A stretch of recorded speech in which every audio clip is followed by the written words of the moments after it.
ស្បែករាត្រីជៀនចូលមកមនុស្សលោកចូលនឹងទ្រាខំផ្លាយតែរូបពុំងារនឹងទ្រាមិនលួងឬស្រី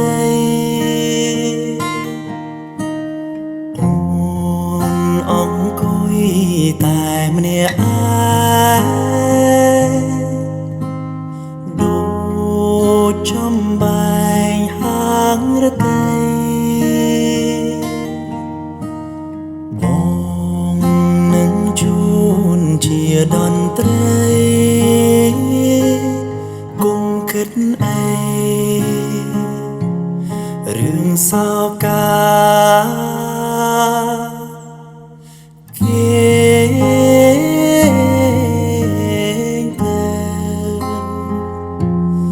យប់ហើយបើនៅខ្វាយខ្វល់ដល់ណាគេទៅជីវ៉ាគេងកោយហាត់ថារៀមរាបំពេ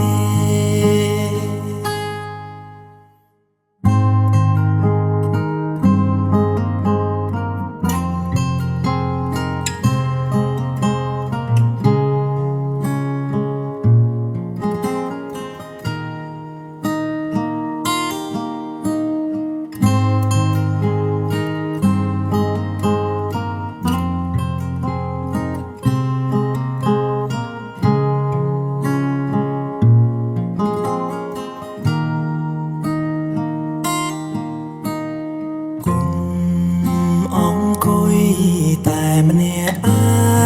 ងនាំចំបែងហាងរតីសូ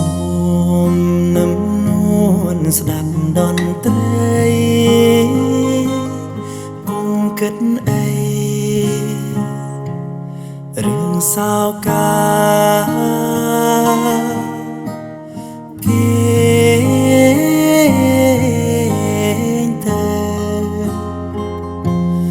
យប់ហើយបើនៅខ្វាយខ្វល់ដល់ណា